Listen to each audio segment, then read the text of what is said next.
Oke, kita baru saja memulai rekaman kita.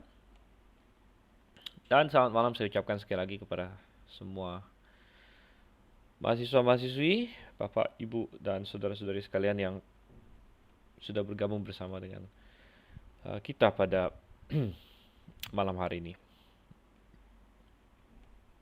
Oke, kita masih di kelas eklesiologi dan ini adalah kelas kita yang ke-14 sekaligus yang terakhir. Jadi kita hari ini akan menyelesaikan materi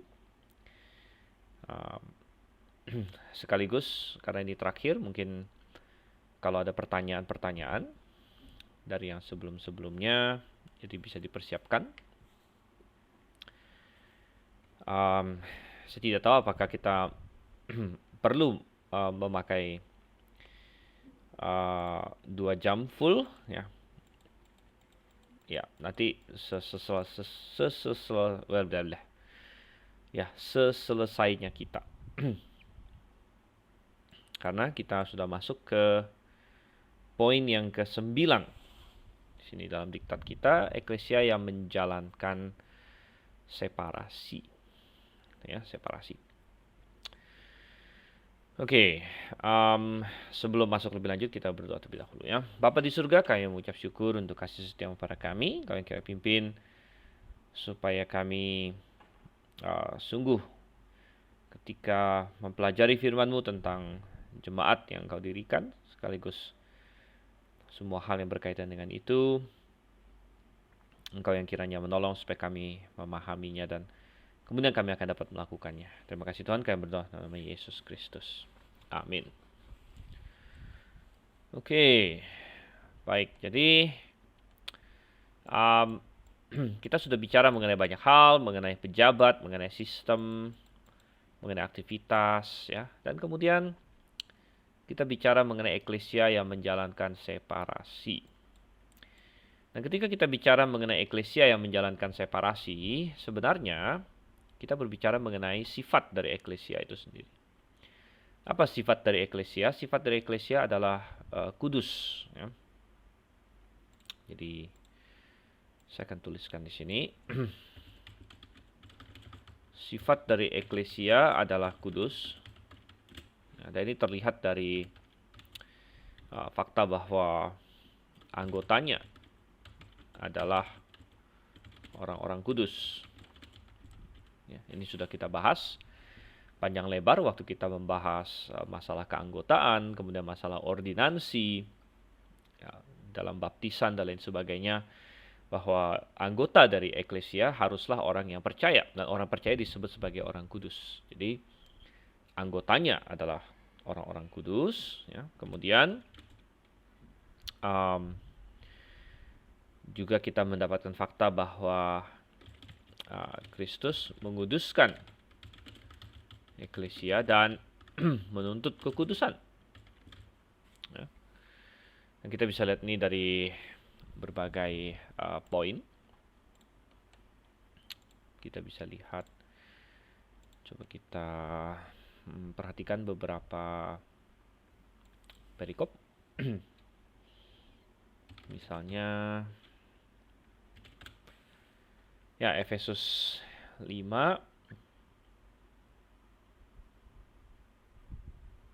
ayat 25 misalnya sini.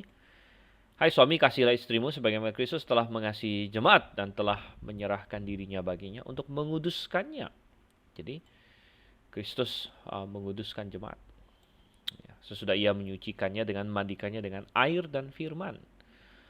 Supaya dengan demikian ia menempatkan di hadapan dirinya dengan cemerlang tanpa cacat atau kerut atau yang serupa dengan itu. Tapi supaya jemaat kudus dan tidak bercelah. Baik, kembali ini memperlihatkan sifat kudus dari jemaat ya. Oke, dan karena ada sifat kudus dari jemaat,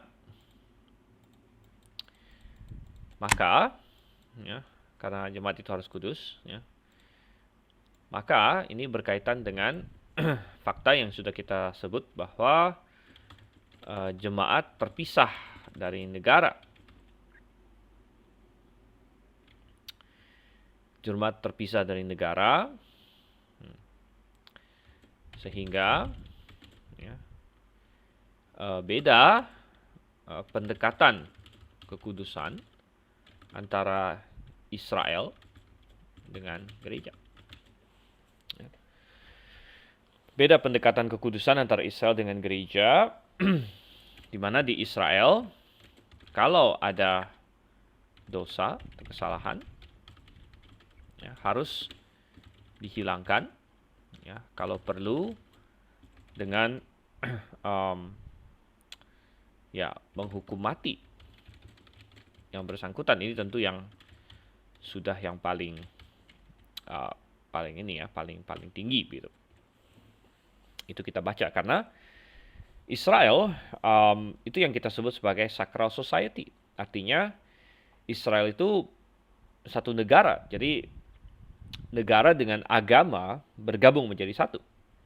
Ya, kamu menjadi warga negara Israel sama dengan menjadi, ya, bukan hanya warga negara secara politik, namun juga secara rohani. Kamu masuk ke dalam imannya Israel juga gitu. Kamu masuk warga negara Israel, kamu masuk ke imannya Israel, agamanya Israel, boleh kita bilang gitu. Itu penyembahan kepada Yehova. Oleh karena itu kita sering membaca di dalam perjanjian lama, ada banyak penyimpangan-penyimpangan iman yang bisa dihukum mati. Nah, kita membaca di kitab Taurat misalnya, kalau ada seseorang yang menyembah Allah lain, dia harus dibunuh, harus dilempari dengan batu. Ada orang yang melanggar Sabat, itu juga harus dihukum. Ya, jadi intinya itu adalah karena Israel adalah sacral society, Israel adalah negara yang bergabung dengan agama gitu. Nah, masuk ke dalam perjanjian baru, kita melihat berbeda. Ya, jemaat, makanya sangat penting sekali untuk melihat perbedaan antara Israel dengan gereja gitu ya. Karena salah satu kita bilang kesalahan yang dilakukan oleh Katolik dan terutama oleh kekristenan di abad-abad pertengahan adalah mereka mempertahankan seolah-olah gereja itu adalah Israel gitu.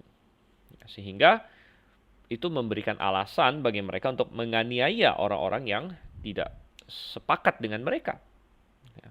Makanya Katolik bisa membenarkan bahwa dia menganiaya, katakanlah, kaum Anabaptis dan para pendahulunya seperti Waldensis, Bogomil, Albigensis dan sebagainya, itu dianiaya.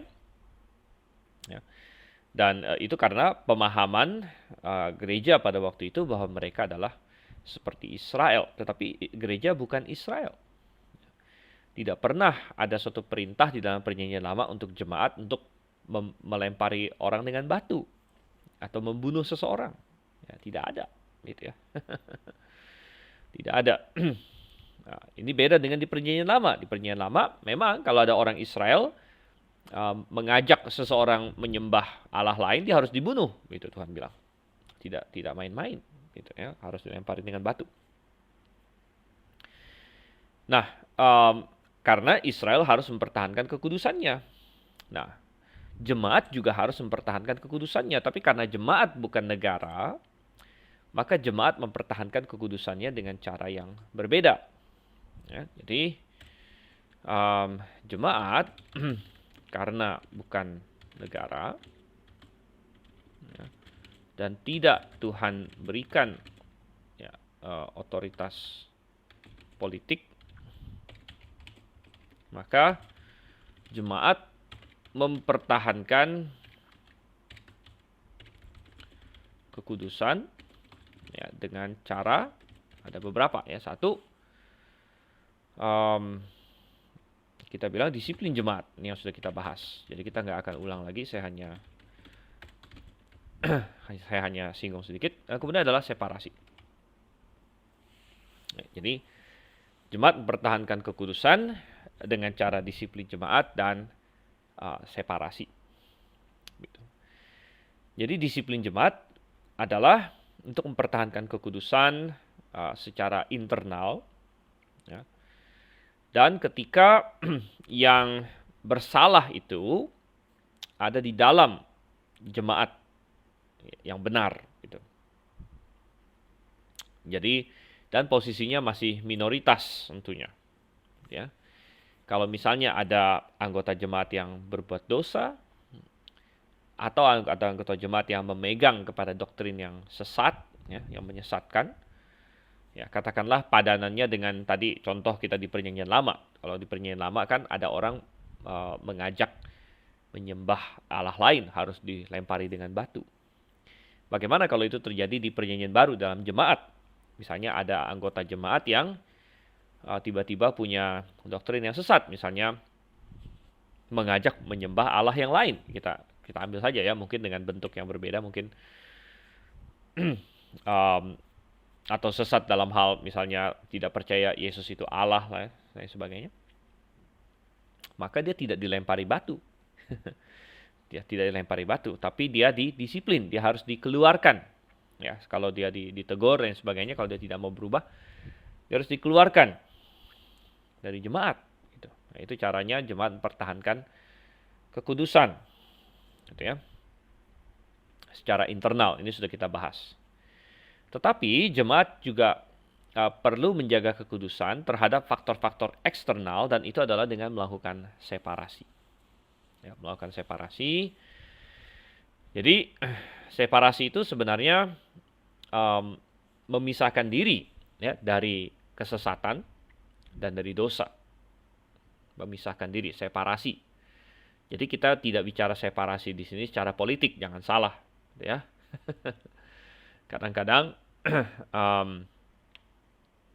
ada ini kata-kata misalnya ada gereja yang separatis. Kalau Anda membaca sejarah ya, di Inggris misalnya ada kaum separatis, gereja-gereja separatis. Nah, itu bukan sedang bicara mengenai politik, gitu ya. Jadi jangan kita salah kaprah.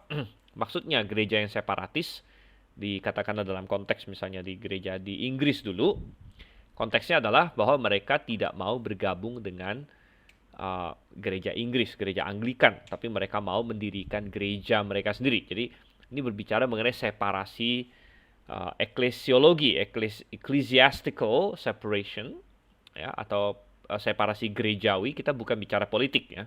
Jadi kalau kita bicara separasi ini nanti jangan dipelintir-pelintir. Oh, misalnya kita mendukung separasi apalah, misalnya Aceh, Papua atau apa, itu nggak ada hubungannya ya, karena itu semua politik. Kita bukan bicara mengenai politik, tapi kita bicara mengenai separasi dalam pengertian rohani atau gerejawi, di mana poinnya adalah bahwa kita atau gereja yang alkitabiah menjaga jarak dan menseparasi diri dari kesesatan dan dari dosa, intinya. Gitu ya. Dan dasarnya apa? Dasarnya kita akan melihat ayat-ayat firman Tuhan. Coba kita lihat dulu ya. Kita buka di ini kita, Alkitab kita dulu. Oke. Tentunya dasarnya tadi ayat yang kita baca bahwa jemaat harus kudus, itu satu. Itu salah satu dasar, sudah kita ini, karena jemaat harus kudus. Ya, jemaat tanpa cacat, kerut atau lain sebagainya, supaya jemaat kudus dan tidak bercela. Tetapi kita bisa melihat dasar-dasar lain, misalnya 2 Korintus 6. Oke, nah coba kita lihat ya, 2 Korintus 6 mulai dari ayat 14 di sini. Dikatakan, janganlah kamu merupakan pasangan yang tidak seimbang dengan orang-orang yang tak percaya. Nah, ayat ini lumayan terkenal dan sering dipakai untuk menghimbau orang Kristen atau orang percaya untuk tidak menikah. Jadi seringkali aplikasinya ada dalam hal pernikahan. Bahwa orang percaya tidak boleh menikah dengan orang yang tidak percaya. Karena ada kata pasangan di sini kan, pasangan tidak seimbang, orang banyak berpikir pasangan hidup gitu. Dan itu benar, dalam pengertian itu tidak salah, itu adalah salah satu aplikasi, salah satu hal yang dimaksud oleh ayat ini. Tetapi bukan itu satu-satunya yang dimaksud gitu. Jadi pasangan yang tidak seimbang di sini bukan hanya bicara mengenai masalah pasangan hidup ya, menikah dengan orang yang tidak percaya Tuhan, ya bukan hanya itu saja. walaupun itu juga benar. Tetapi lebih luas dalam bahasa aslinya dia memakai istilah di sini heterozygontes. Dan heterozygontes itu dari kata hetero itu artinya berbeda, kemudian dari kata zygos itu artinya cook. Ya. Jadi gambarannya waktu itu, makanya di KJV dia terjemahkan not unequally yoke. Yoke itu berarti dipasangkan, cook begitu. Not unequally yoke. Ya. Jadi gambarannya adalah mungkin semua orang tahu ya di sini cook itu apa? Cook itu kayak barang yang ditaruh di atas kerbau supaya dia membantu kita membajak gitu. Dan biasanya diperlukan 2 kerbau. Jadi cook itu dia ditaruh ke atas 2 dan ada kayunya yang di tengah-tengah keduanya itu untuk yang menarik tanahnya gitu. Jadi yang parah adalah kalau misalnya gambarannya dan petani-petani semua tahu. Jadi ini Tuhan pakai sebagai ilustrasi.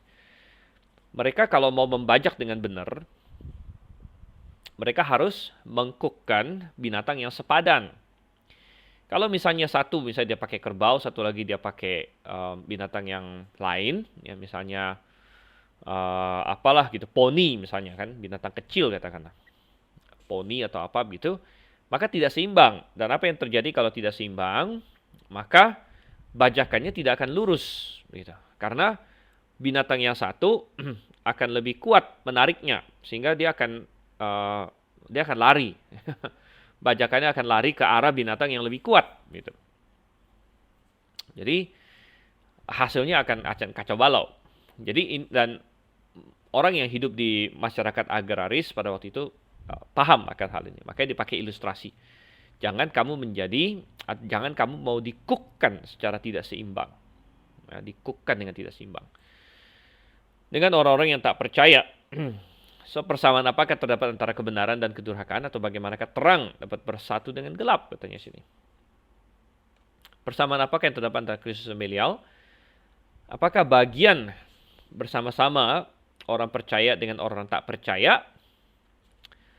Apakah hubungan bait Allah dengan berhala? Karena kita adalah bait dari Allah yang hidup, menurut firman ini, aku akan diam bersama-sama dengan mereka, dan aku akan menjadi Allah mereka, dan mereka akan menjadi umatku.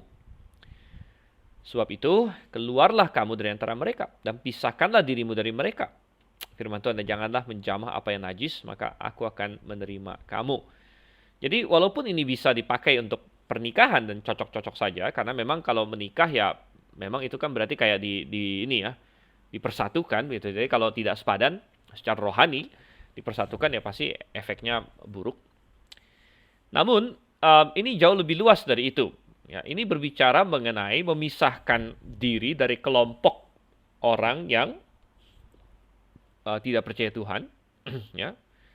Jadi makanya di ayat 17 dikatakan, keluarlah kamu dari antara mereka. Jadi keluarlah kamu dari antara mereka, di sini bukan bicara mengenai pernikahan lagi. Gitu. Melainkan berbicara mengenai asosiasi-asosiasi kita atau perhubungan-perhubungan kita secara gerejawi. Gitu. Kita keluar dari mereka. Ya, keluar dari mereka, keluar dari sesuatu yang salah. Gitu. Keluar dari sesuatu yang salah. Dan ini bisa kita terapkan secara individu maupun secara gerejawi. Secara individu, kalau kamu berada di tengah-tengah suatu kesalahan, ya kamu harus keluar dari situ. Keluar dari situ. Ya. Misalnya, ya nggak usah jauh-jauh, katakanlah kita ambil contoh seseorang berada di gereja Katolik. Tadinya gereja Katolik. Gitu. Dan banyak orang sering bertanya pada saya, apakah orang Katolik bisa diselamatkan?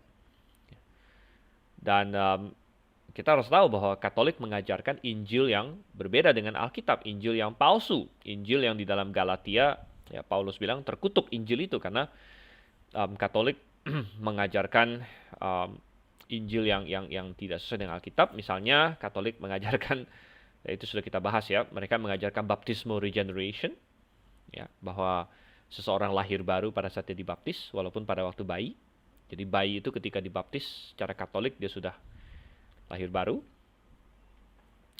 kemudian mereka percaya keselamatan yang melalui sakramen, ya, dan melalui gereja dan lain sebagainya. Ya, jadi itu adalah Injil yang palsu, gitu. Ya, mereka berdoa sama Maria, jadi secara secara langsung atau tidak langsung, sadar atau tidak sadar, menuhankan Maria sebenarnya. Ada banyak lagi yang lain, gitu ya. Nah, ada orang bertanya sama saya, apakah seorang Katolik bisa diselamatkan? Ya, saya bilang, bisa-bisa saja, tapi kalau dia diselamatkan sungguh-sungguh, maka mestinya dia tidak akan tinggal di dalam Katolik lama-lama, begitu. Ya. Karena dia akan segera sadar kalau seorang diselamatkan, berarti kan dia menyadari Injil yang benar, dia percaya pada Injil yang benar. Dan mestinya dia tidak lama kemudian akan sadar bahwa, atau harusnya sudah menyadari bahwa Injil yang di dalam Katolik itu salah. Ya, itu adalah Injil yang menyesatkan, gitu. Maka dia akan keluar dari sana. Dia akan keluar dari sana. Ya. Jadi itu adalah contoh penerapan pribadi. Ya, ketika seseorang berada di gereja yang salah, yang tidak alkitabiah, itu sudah kita bahas panjang lebar di sepanjang kelas ini, ya, gereja yang alkitabiah seperti apa dan lain sebagainya. Dan seseorang berada di dalamnya, ya, lalu kemudian dia sadar akan kebenaran, maka kalau dia mau taat sama Tuhan, ya, dia harus melakukan separasi. Dia harus keluar dari sana. Ya. Karena katakan di sini, keluarlah kamu dari antara mereka. Di sini. Ya, jadi kalau misalnya jadi berbeda begitu. Makanya tadi kita bilang, kalau kita balik lagi ke sini ya. Mana tadi? Ada dua di sini, ada dua kemungkinan, ya. Satu disiplin jemaat atau dua separasi. Gitu. Disiplin jemaat bisa dilakukan kalau misalnya jemaat itu masih dalam jalur yang benar dan mayoritas orang benar ada di situ. Ya. Maka ketika ada yang salah, ya, sebagian salah, sebagian itu masih sebagian kecil, dia didisiplinkan, dikeluarkan. Gitu. Nah, tetapi kalau misalnya, ya, jemaat itu mayoritasnya sudah salah, memang sudah salah, ya, dan kadang-kadang ada orang yang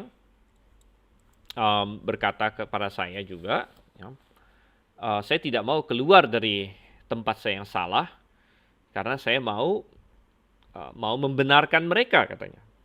Saya mau membenarkan mereka. Jadi ada yang berkata demikian. Saya mau, ya, bikin mereka jadi benar. Ya, sepertinya sangat idealis, ya, sangat-sangat bagus pemikiran seperti itu. Tapi Tuhan berkata apa? Bukan seperti itu. Ya, karena tidak ada jaminan kita bisa membenarkan mereka. Ya, jangankan kita di posisi minoritas mau membenarkan mayoritas. Kita di posisi mayoritas mau membenarkan minoritas saja belum tentu bisa, begitu. Makanya solusinya adalah disiplin. Ya kan? Itu yang Tuhan bilang, misalnya gini. Ini mayoritas jemaat benar. Lalu ada yang salah nih. Entahkah itu dosa moral, ataukah dia salah dalam hal memegang doktrin yang sesat atau lain sebagainya. Maka yang mayoritas ini harus menegur dia, kan 4 mata dulu ditegur, kemudian bawa saksi, kemudian kalau tidak bisa sampaikan kepada jemaat. Kalau dia tidak mau dengarkan jemaat juga, apa yang terjadi? Mungkin ada yang bilang, oh, biarin aja dia di sana, toh kita siapa tahu bisa pelan-pelan pengaruhi dia. Loh, bukan begitu. Ya. Tuhan tidak ajarkan begitu. Jangan kita memakai pemikiran hikmat manusia kita. Ya. Tuhan bilang, ya, kalau dia tidak mau mendengarkan teguran jemaat juga, ya sudah, usir dia. Gitu. Kita yang mayoritas pun tidak disuruh pertahankan yang minoritas untuk menjangkau mereka lah, untuk siapa tahu saya bisa benerin dia, atau ya, pemikiran-pemikiran seperti itu tidak. Gitu. Kalau sudah ditegur, ya, 4 mata dengan saksi kemudian oleh jemaat, tidak mau juga, ya oke. Nah, apalagi kalau situasinya dibalik. Kita yang berada dalam minoritas, yang salah berada dalam mayoritas. Ya, lalu kita bercita-cita, oh saya ingin membenarkan mereka. Ya boleh, dicoba boleh, nggak masalah ya. Kita ngomong, tapi ya kita harus membuat keputusan begitu. Ketika kita sudah sampaikan dan mereka tolak biasanya, ya oke, kalau begitu kita harus mengambil langkah separasi gitu. Jadi disiplin jemaat adalah kalau jemaatnya dalam mayoritas, yang salah minoritas, dia didisiplin, dikeluarkan. Tapi kalau kita berada dalam minoritas, nggak mungkin kita disiplinkan yang mayoritas kan? Ada juga mereka yang tendang kita keluar gitu. Jadi yang harus kita lakukan adalah separasi. Ya, kita yang keluar gitu. Kita yang keluar dari sana. Ya, karena kita mau mempertahankan kebenaran, ya, karena kita mau mengejar kekudusan. Begitu. Nah, oleh karena itu separasi. Oke. Nah, tadi kita baru baca satu ayat, 2 Korintus 6 ayat 14. Coba kita buka beberapa ayat lain lagi. Kita kembali lagi ke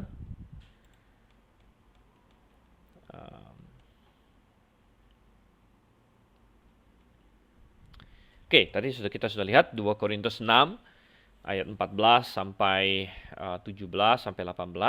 Ya. Kemudian kita bisa lihat lagi. Sebentar, saya mesti cari Alkitab. Ini saya Alkitab fisik saya mana ini?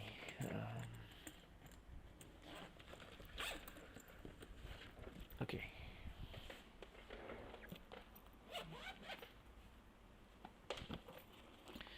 Di dalam Roma, coba kita Roma ya. Oke, Roma 16 ayat 17. Oke, Roma 16 ayat 17. Dikatakan di sini apa? Tetapi aku menasihatkan kamu, saudara-saudara, supaya kamu waspada terhadap mereka yang bertentangan dengan pengajaran yang telah kamu terima, menimbulkan perpecahan dan godaan. Sebab itu, hindarilah mereka. Dikatakan di sini ya. Jadi kita disuruh apa? Menghindari mereka. Avoid them. Tanya sini ya. Avoid them. Menghindari mereka. Dan di sini berkaitan dengan masalah doktrinal bahkan. Jadi secara spesifik bicara mengenai masalah doktrinal, ya. Bukan bicara mengenai dosa moral, ini bicara mengenai kesalahan doktrinal. Jadi ada orang yang bertentangan dengan pengajaran, bertentangan dengan doktrin, pengajaran ya, yang telah kamu terima, menimbulkan perpecahan dan godaan. Gitu. Ya. Jadi yang ada duluan itu kebenaran. Kebenaran ada duluan, selalu, ya. Karena kebenaran berasal dari Tuhan. Ya, kesalahan selalu belakangan.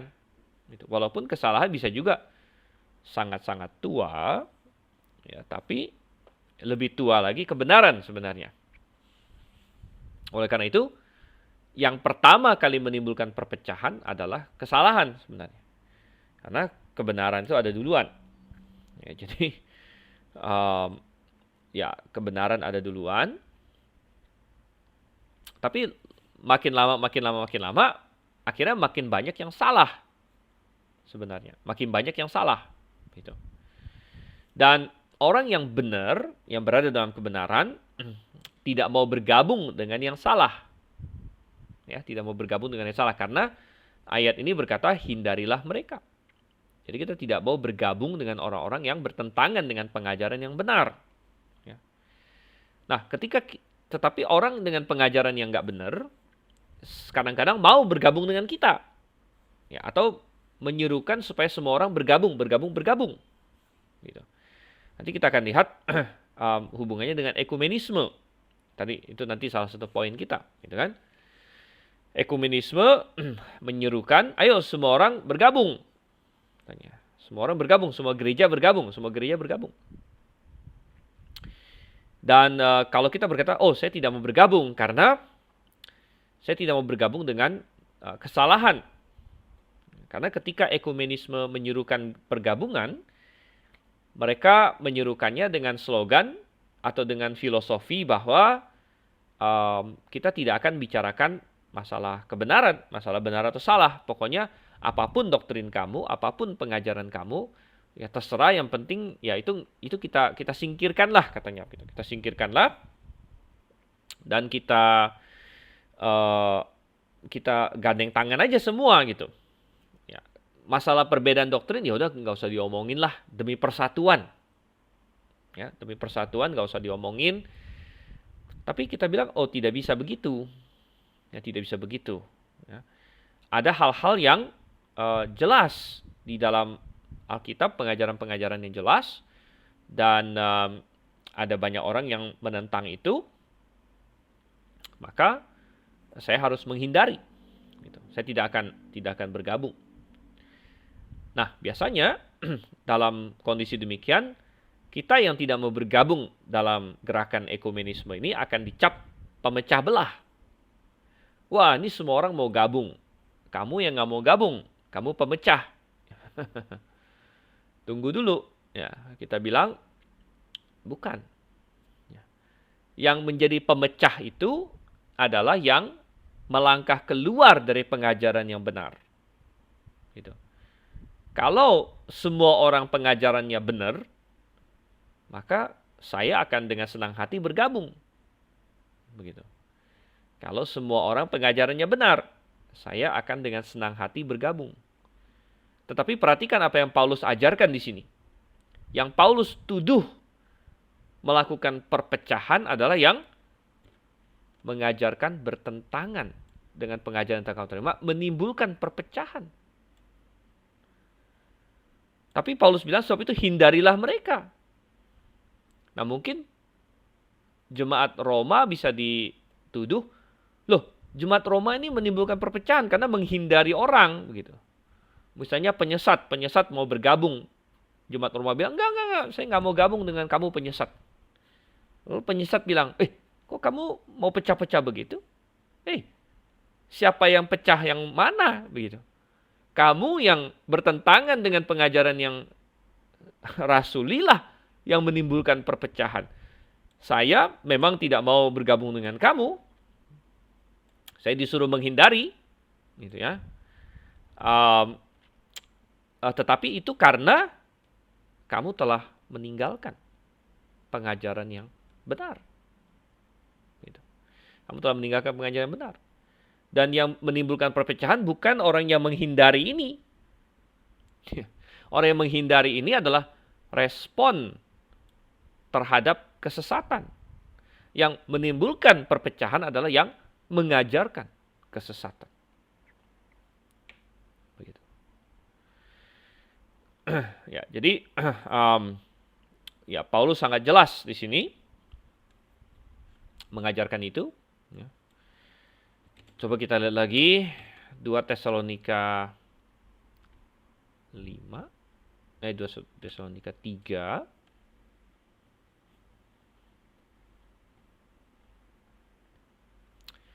Kita lihat dari ayat 7.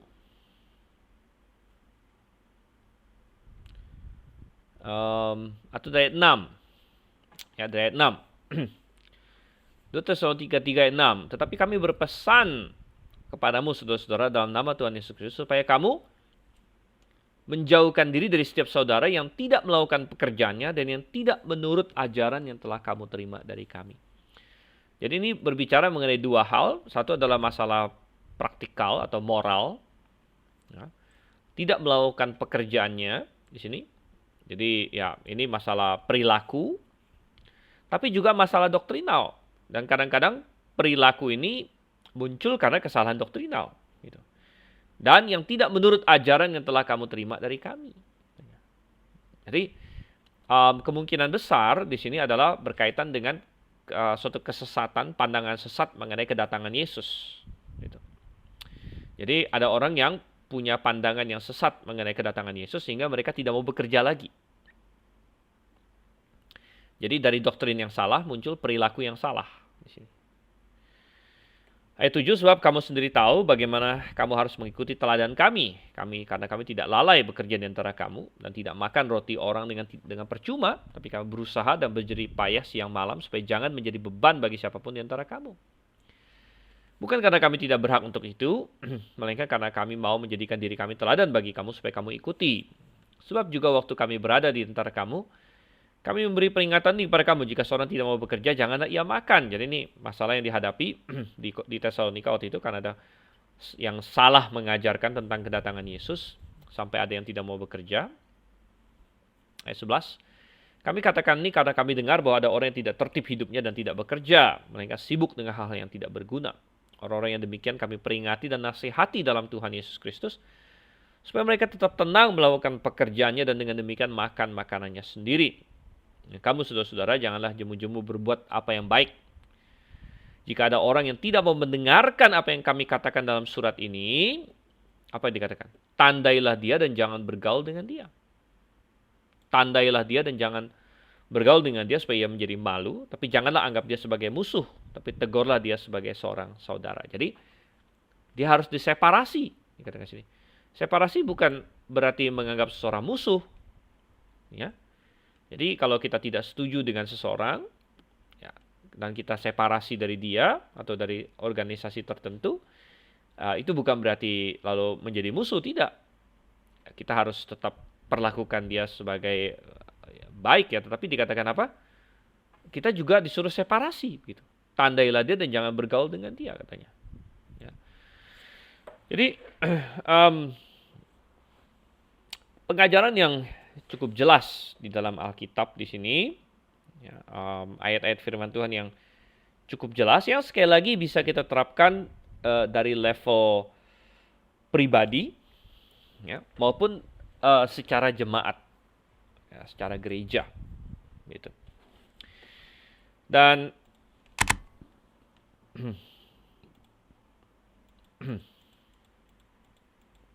kita lanjut di sini, gitu ya. Jadi tadi sudah kita singgung sedikit, kita masuk ke masalah ekumenisme. Bagaimana kita menerapkan separasi ini dalam hal ekumenisme. Tapi bukan hanya ekumenisme saja, ya. Tetapi intinya adalah separasi dalam hal ini, kebenaran intinya. Jadi saya akan sedikit ini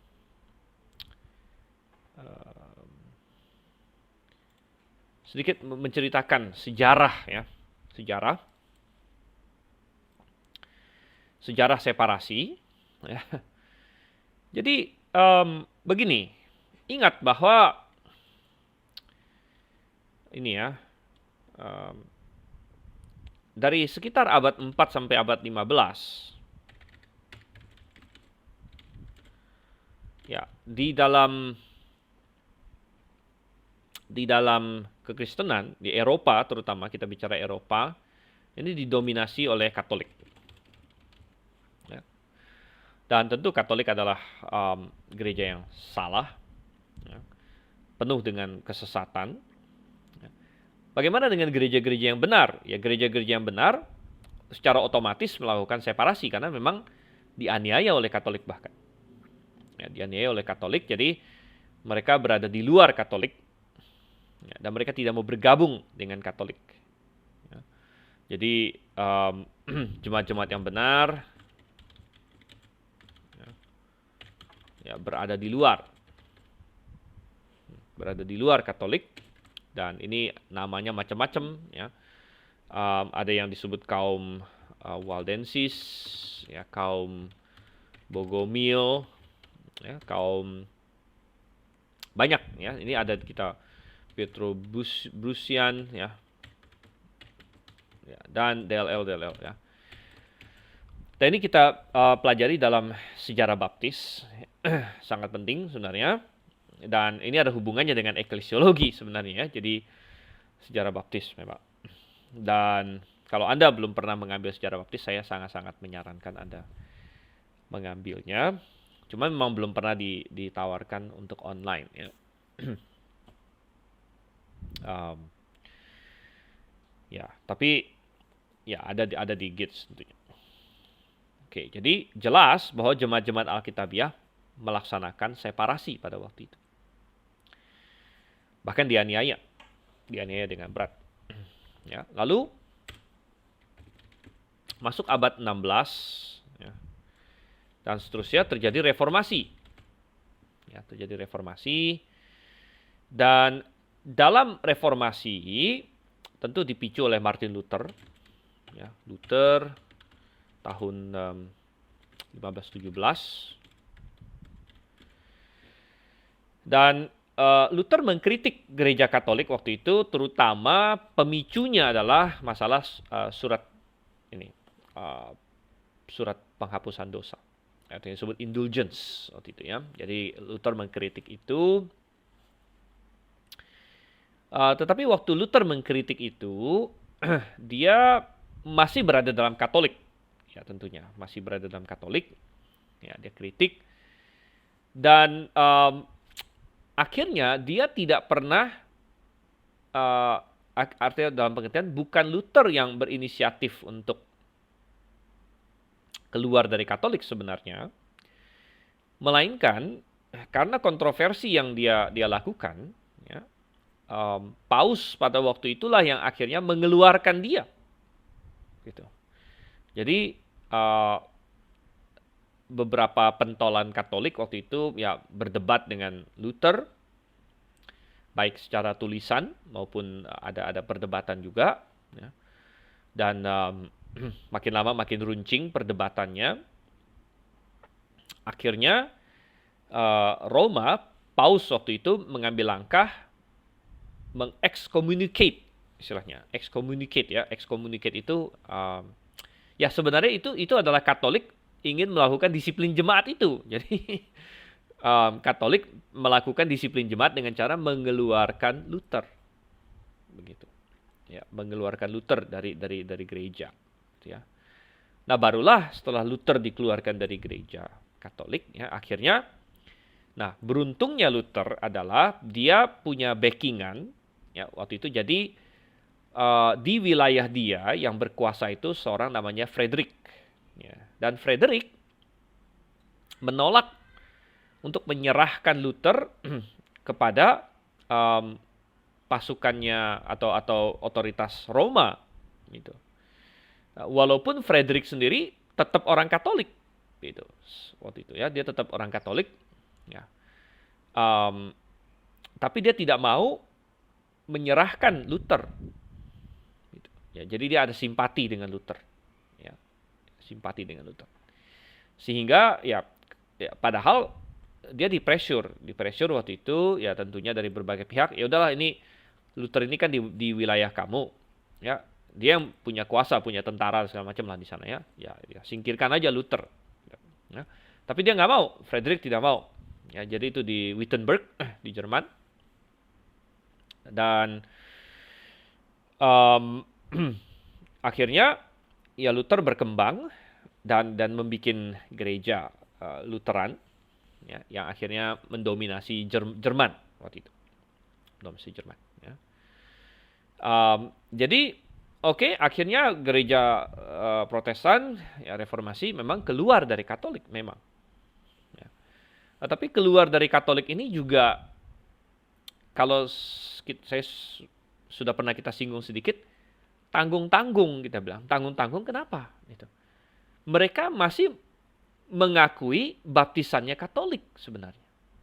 Mereka mengakui baptisannya Katolik. Artinya, kenapa? Karena semua tokoh-tokoh Protestan, Luther, Calvin, Henry ke-8 di Inggris, ya, Zwingli, semua tokoh-tokoh reformasi yang lain, rata-rata yang generasi pertama tentunya, itu adalah orang-orang yang dibaptis secara bayi oleh Katolik. Gitu. Dibaptis bayi di gereja Katolik. Termasuk Luther. Ya, Luther bahkan ada seorang rahib Katolik. Ya. Nah,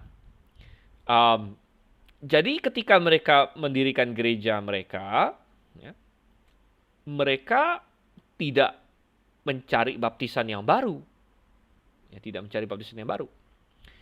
Nah, ini bertentangan dengan sebagian teman-teman mereka yang menyadari ya, bahwa nggak benar, dan kita harus mencari baptisan yang benar, gitu ya, dan itu akhirnya menjadi gerakan Anabaptis disebut pada waktu itu. Ya. Nah, jadi reformasi Luther, ya, kemudian ya, tapi akhirnya gereja Protestan, ya, tetap menggabungkan gereja dengan negara. Akhirnya gereja Luther bergabung dengan negara Jerman, Calvin punya bergabung dengan Swiss, ya, dan lain sebagainya. Nah, akhirnya efeknya adalah di abad 17 dan seterusnya mulai muncul, ya, karena kita bilang, ya, banyaknya orang Kristen karena dibaptis bayi, ya. Baptis bayi. Yang banyaknya orang Kristen baptis bayi yang tidak lahir baru, ya. Muncul beberapa hal, ya. Satu, ya, moral rendah.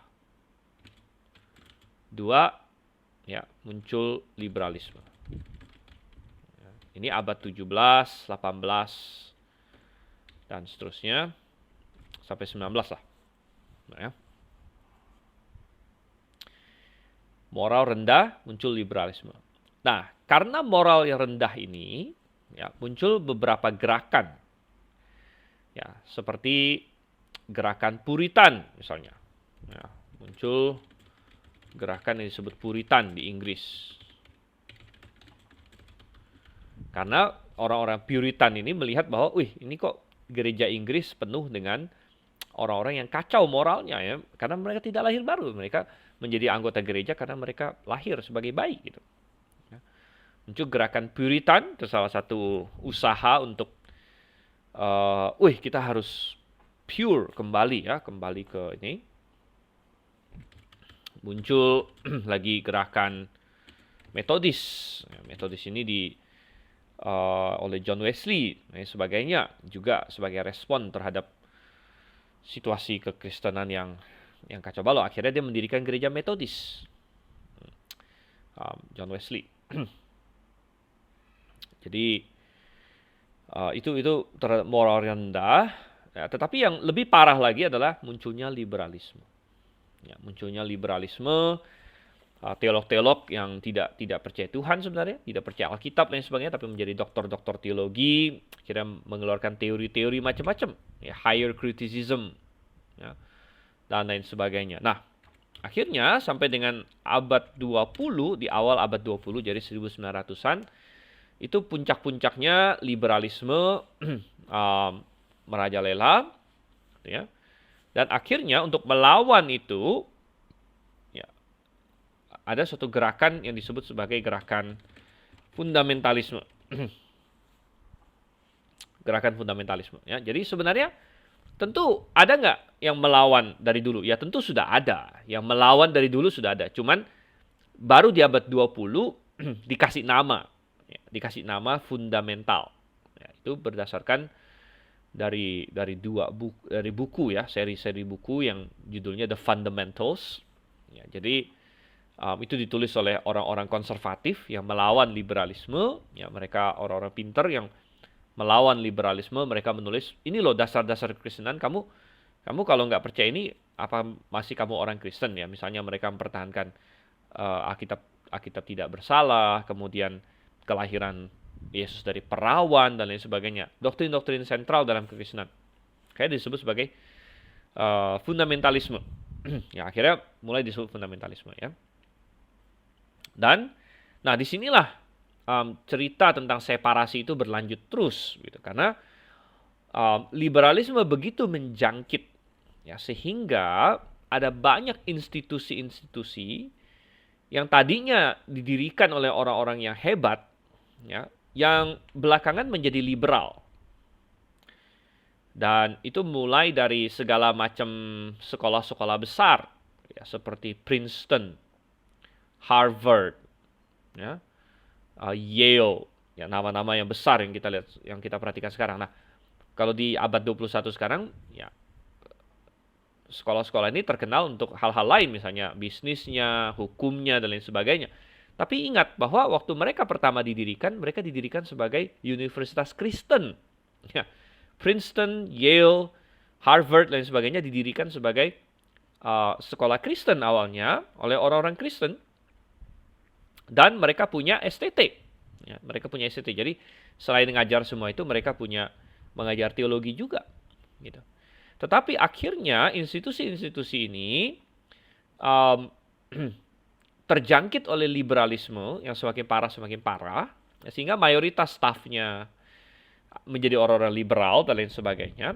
Dan yang masih tersisa orang-orang konservatif yang masih menyebut diri fundamental, gitu ya. Fundamental, maka mereka mau tidak mau harus membuat keputusan. Apakah mereka akan tetap tinggal di dalam institusi-institusi ini yang mereka kasihi dan sejarah awalnya sangat bagus, gitu kan? Tapi sudah sekarang dikuasai oleh liberal. Apakah mereka akan tetap tinggal di sana, ya? Ataukah mereka akan melakukan separasi? Ya. Dan ini menjadi seruan pada zaman itu bahwa hai orang-orang yang Alkitabiah, lakukan separasi. Gitu. Dan banyak sekali orang yang dengan berat hati. Mengapa berat hati? Ya, karena bisa jadi mereka berada di denominasi yang dari kakek nenek mereka sudah ada di sana. Ya, bisa jadi mereka berada di institusi yang mereka sudah sumbang banyak uang. Ya, bayangkan mereka sudah sumbang banyak uang untuk gereja itu atau untuk sekolah itu lain sebagainya. Tapi sekarang gereja atau sekolah itu sudah menjadi liberal. Sudah menjadi liberal dan mereka dituntut separasi sekarang. Anda bisa bayangkan kalau misalnya Anda seumur hidup ada di satu gereja, ya, satu denominasi misalnya, kemudian Anda sudah sumbang banyak uang di sana, mungkin gedung gerejanya Anda sudah sumbang, entah segala macam lah pokoknya. Tapi kemudian diambil alih dan berubah menjadi liberal, mengajarkan kesesatan dan lain sebagainya. Gitu. Ya, kalau berdasarkan kedagingan mungkin kita bilang ini kan rumah saya, begitu. Maksudnya saya sudah dari kecil di sini, bahkan saya sudah keluar banyak uang untuk gereja ini atau untuk institusi ini, misalnya, gitu kan? Masa saya harus pergi? Ya, tetapi itu berdasarkan kedagingan. Ya. Berdasarkan firman Tuhan, ya, untuk mempertahankan kebenaran dan untuk melakukan kehendak Tuhan, kita harus separasi. Dan ya, kalau Anda baca sejarahnya, ya sangat menarik ya. Jadi di awal abad 20, 1911-an, 1920-an, 1930-an, yaitu perang besar-besaran fundamentalisme dengan liberal. Ya. Dan banyak denominasi, Presbyterian, Metodis, ya, Baptis, lain sebagainya, di mana terjadi perang itu di dalam banyak gereja-gereja itu, dan yang fundamentalis akhirnya separasi. Separasi ya. Nah ini terjadi banyak di Amerika dan Eropa tentunya. Dan misalnya Presbyterian, ya, gereja Presbyterian yang denominasi utamanya itu sudah liberal, sampai sekarang pun masih liberal habis. Ya. Nah sebagian Presbyterian yang masih konservatif, Presbyterian yang masih fundamental, gitu ya, keluar, ya, mereka keluar dan mendirikan denominasi Presbyterian tandingan, gitu. Nah, denominasi Presbyterian tandingan ini yang tetap fundamental begitu, belakangan akhirnya dikenal, ya, salah satunya ada cabangnya di Singapura. Itu yang disebut sebagai Bible Presbyterian. Nah, itu kebetulan dekat dengan kita, ya, Indonesia, Singapura, gitu ya. Jadi di Singapura ada yang namanya Bible Presbyterian, gereja Bible Presbyterian itu sebenarnya adalah hasil separasi tahun pokoknya 1900-an awal dari dari denominasi Presbyterian yang utamanya, gitu, ya, yang di Amerika yang sekarang denominasi utama itu sudah liberal habis, memang dari dulu juga sudah liberal. Mereka keluar dari situ, ya, mendirikan Bible Presbyterian salah satunya di Singapura waktu itu oleh Dr. Timothy Toe namanya. Itu yang kisah di Presbyterian, ya, Dr. Timothy Toe. Dan Timothy Toe kebetulan ya saya kenal juga. Ya, tapi beliau sudah meninggal. Ya, beliau sudah meninggal. Sekarang dia dilanjutkan oleh menantunya. Jadi Dr. Timothy Toe punya anak perempuan, akhirnya menikah dengan Jeffrey Koo namanya, ya, Jeffrey Koo. Dan Jeffrey Koo yang sekarang melanjutkan ini perjuangan Bible Presbyterian di Singapura, gitu, ya. Nah, ini terjadi juga di Metodis. Ya, ada Metodis yang liberal, denominasi utamanya, lalu ada yang fundamental yang keluar, dan sebagainya. Dan di Baptis juga begitu. Ya, di Baptis. Jadi Baptis itu ada ini ya, ada ini kayak persekutuan-persekutuannya juga begitu. Dan denominasinya waktu itu, dan sebagian menjadi liberal gitu. Jadi baptis liberal ada juga begitu, ya. Dan ya ingat bahwa liberalisme ini sudah mulai dari abad 17, 18, 19 ya. Bahkan di zamannya Spurgeon pun sudah ada.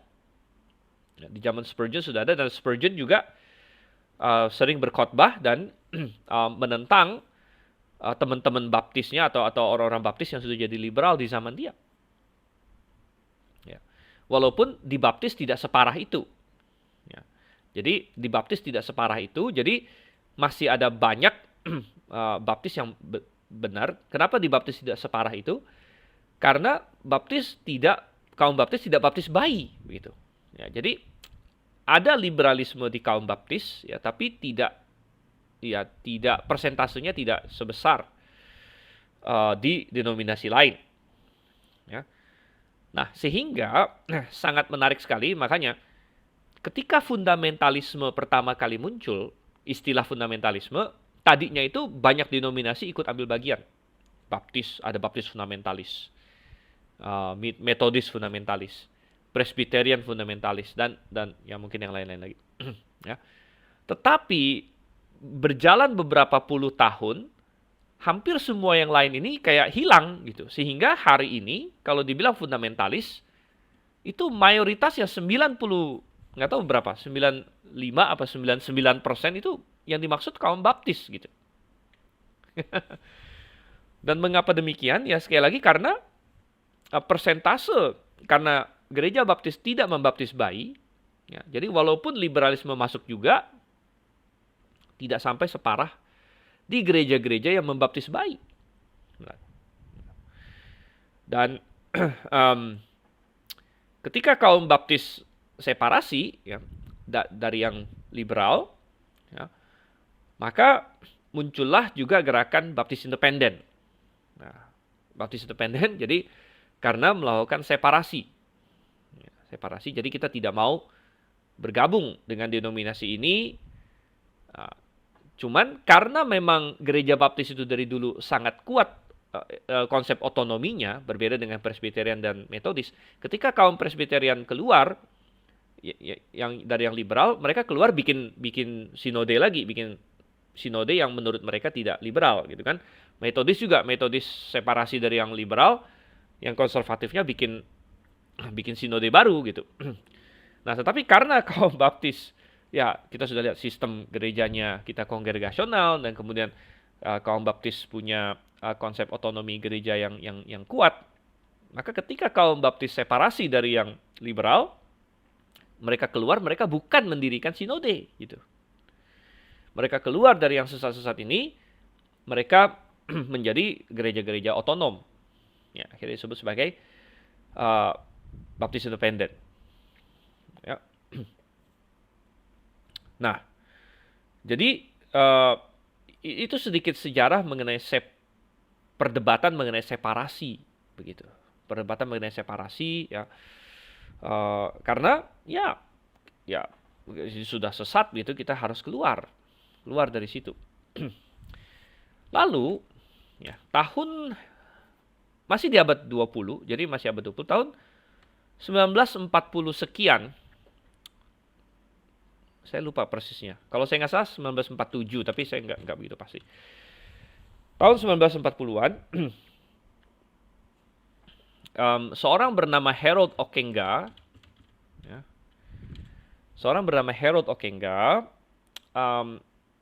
dia menyerukan, ya, jadi gini, dulu fundamentalisme itu nama lainnya, ya, Injili, evangelical. Karena Injili itu kan berarti sesuai Injil. Jadi kaum fundamental dengan kaum Injili itu sama dulu namanya. Sama ya artinya. Jadi kalau kamu Injili ya kamu fundamental, berarti kamu Alkitabiah. Injil itu bagian dari Alkitab. Jadi kalau kita bilang kamu Injili berarti kamu Alkitabiah sebenarnya, gitu ya.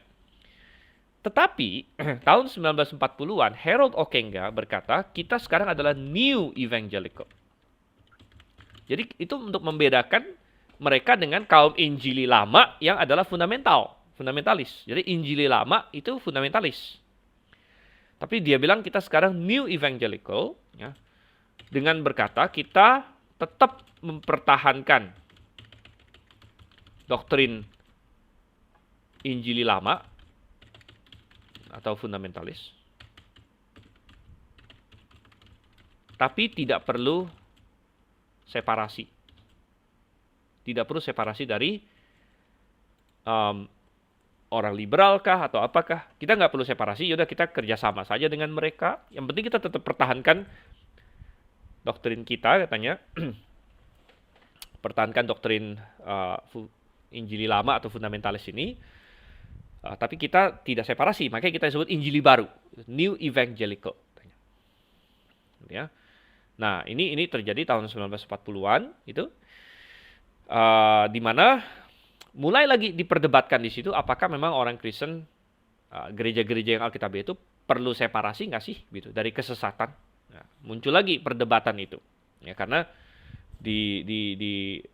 disulut oleh munculnya ini New Evangelical ini. Dan kaum fundamental tetap bersikukuh ya bahwa kalau kita baca Alkitab ya sesuai dengan ayat-ayat firman Tuhan, kita harus separasi, gitu. Ya, harus separasi karena Paulus mengajarkan bahwa yang mengajarkan pengajaran yang tidak sesuai, ya jauhilah dia. Ya. Jangan kita menjadi pasangan tidak seimbang dan lain sebagainya. Ada banyak, gitu. Bahkan masih ada lagi ayat-ayat di dalam bukan hanya Paulus ya. Tadi masih ada ayat lagi yang belum kita buka, misalnya di 2 Yohanes. Ya, 2 Yohanes, bahwa kita tidak boleh, bahkan tidak boleh mendukung, ya, tidak boleh mendukung orang yang bawa pengajaran yang sesat, gitu, yang salah, tidak boleh. Nah, jadi tapi efeknya apa? Efeknya adalah, dan ini sudah didokumentasikan dengan baik ya. Ada buku-bukunya yang bagus sekali kalau Anda mau baca tentang sejarah-sejarah semua ini dan apa yang terjadi ketika separation tidak dilakukan dan lain sebagainya. Nah, dan yang terjadi adalah cuman teorinya doang mereka mau tetap mempertahankan doktrin Injili lama, ya. Karena mereka tidak melakukan separasi, lama-kelamaan kaum New Evangelical, Injili baru ini bergeser, akhirnya posisi mereka ya lama-lama makin jauh dari posisi fundamentalis, gitu. Ya, makin jauh dan akhirnya seringkali mereka jadinya di tengah-tengah. Jadi fundamentalis di sini, liberal di sana, kaum Injili baru di tengah-tengah. Nah, Injili baru lama-lama akhirnya sering disebut Injili saja.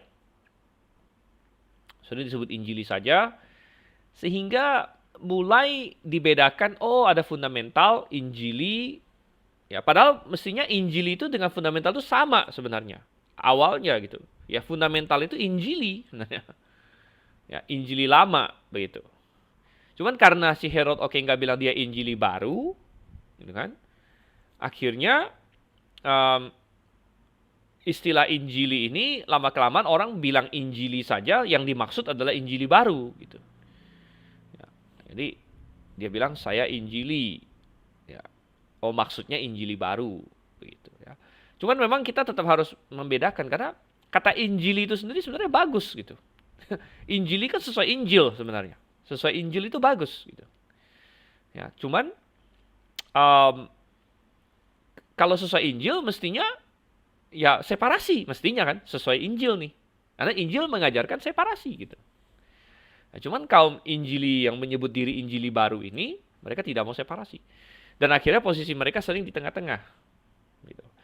Misalnya dalam hal ketidaksalahan Alkitab, ya seringkali fundamental bilang absolut tidak ada salah, liberal bilang banyak salah. Nah, New Evangelical, Injili baru, ya seringkali berkata bahwa ya tidak salah dalam hal rohani, bisa salah dalam hal sains atau sejarah dan sebagainya. Itu salah satu contoh, gitu ya. Jadi banyak hal yang lain lagi, di mana mereka berada di tengah. Gitu. Bahkan sekitar tahun 80-an, ya, sekitar tahun 80-an atau 90-an, 1980-an,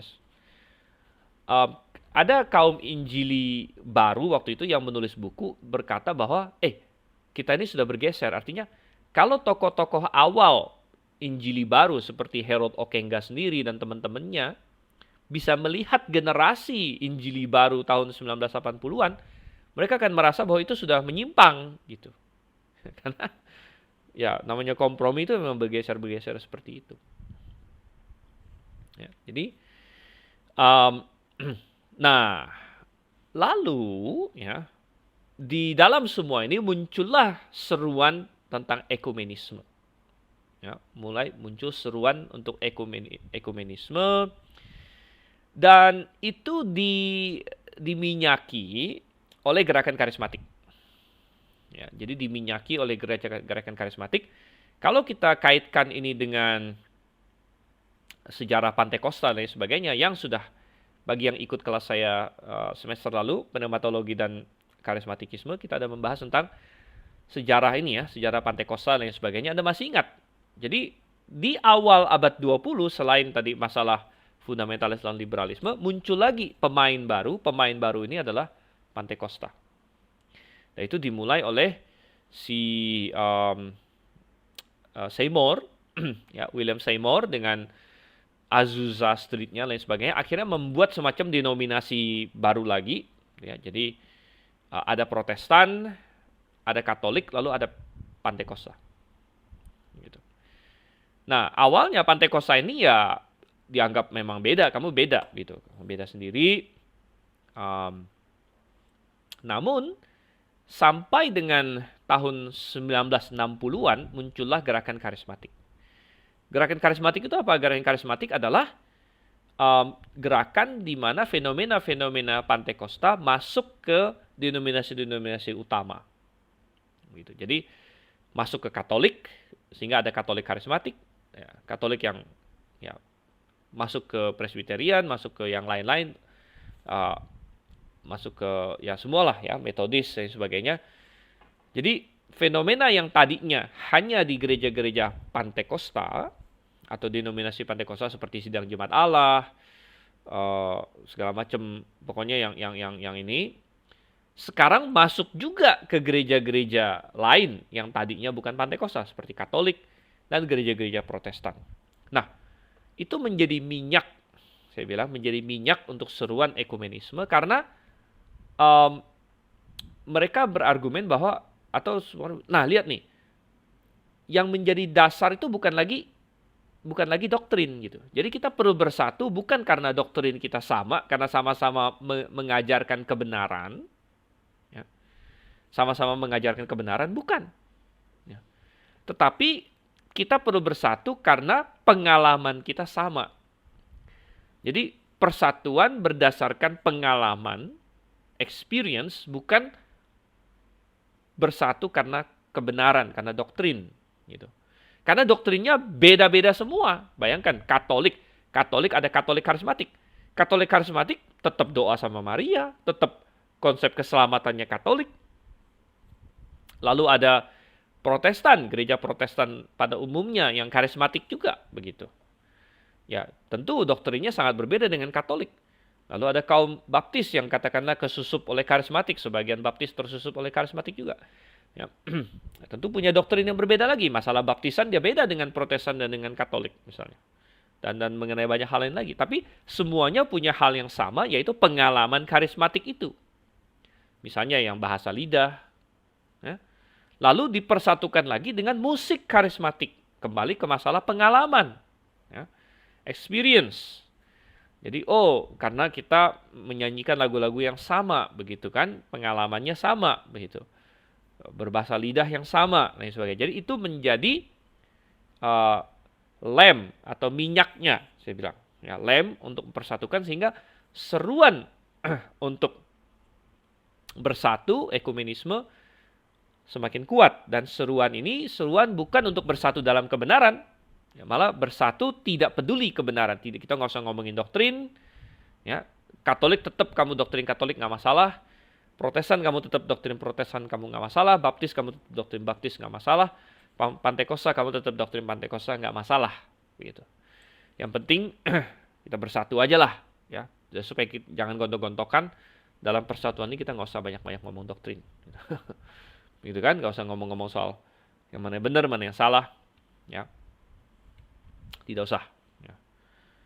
Nah, maka berbarengan dengan itu, ya akhirnya ini tadi, ya seruan ekumenisme. Tetapi, ya kembali kita bilang gereja-gereja yang fundamentalis, ya gereja-gereja yang alkitabiah pasti menolak itu. Menolak itu karena kembali kita separasi. Ya, separasi, kita tidak akan bergabung bersama di dalam kesalahan. Kita bilang. Itu bukan kita yang memecah belah jadinya. Tadi Paulus bilang apa? Yang memecah belah adalah yang bikin kesalahan itu, gitu. Walaupun sekarang ini kesalahan sudah dalam mayoritas dan kebenaran ada dalam minoritas, tapi tetap bahwa yang paling pertama ada itu kebenaran. Dan yang memecah belah itu sebenarnya adalah yang bikin kesalahan. Gitu. Dan kita hanya melaksanakan firman Tuhan, kita menjaga kekudusan, kita melakukan separasi. Nah, lalu yang paling sering di ini adalah, coba kita lihat ya, saya akan bukakan di sini. Kita lihat Alkitab.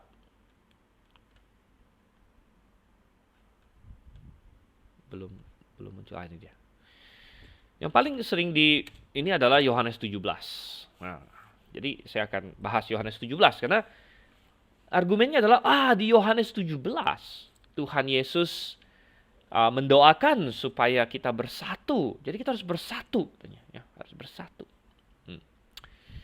Jadi ini yang paling sering, ya, persatuan, harus persatuan karena Yohanes 17 Tuhan Yesus berdoa supaya kita bersatu. Coba kita baca Yohanes pasal 17. Benarkah perikop ini mendukung ekumenisme, suatu persatuan yang tidak lagi mempedulikan doktrin, ya, tidak peduli ada gereja sesat seperti Katolik, ya, seperti apa, lalu kita bersatu dengannya, gitu? Apakah demikian? Nah, ini adalah doa Tuhan Yesus sebelum dia disalib. Kita baca, demikianlah kata Yesus, lalu ia menengadah ke langit dan berkata, Bapa, telah tiba saatnya, permuliakanlah anakmu supaya anakmu mempermuliakan engkau. Sama seperti engkau telah memberikan kepadanya kuasa atas segala yang hidup, demikian pula ia akan memberikan hidup yang kekal kepada semua yang telah engkau berikan kepadanya. Inilah hidup yang kekal itu, yaitu bahwa mereka mengenal engkau, satu-satunya Allah yang benar, dan mengenal Yesus Kristus yang telah engkau utus. Aku telah mempermuliakan engkau di bumi, dengan jalan menyelesaikan pekerjaan yang kau berikan padaku untuk melakukannya. Oke, jadi ini Tuhan Yesus berbincang dengan Bapaknya dalam doa di sini. Oleh sebab itu ya Bapa, permuliakanlah aku padamu sendiri dengan kemuliaan yang kumiliki di hadiratmu sebelum dunia ada. Aku telah menyatakan namamu kepada semua orang yang kau berikan kepadaku dari dunia. Mereka itu milikmu dan engkau telah memberikan mereka kepadaku dan mereka telah menuruti firman-Mu. Okay. Jadi dia bicara mengenai orang-orang yang percaya. Ayat 7, sekarang mereka tahu bahwa semua yang engkau berikan padaku itu berasal daripadamu. Sebab segala firman yang engkau sampaikan kepadaku, telah kusampaikan kepada mereka dan mereka telah menerimanya. Mereka tahu benar-benar bahwa aku datang daripadamu dan mereka percaya bahwa engkaulah yang telah mengutus aku.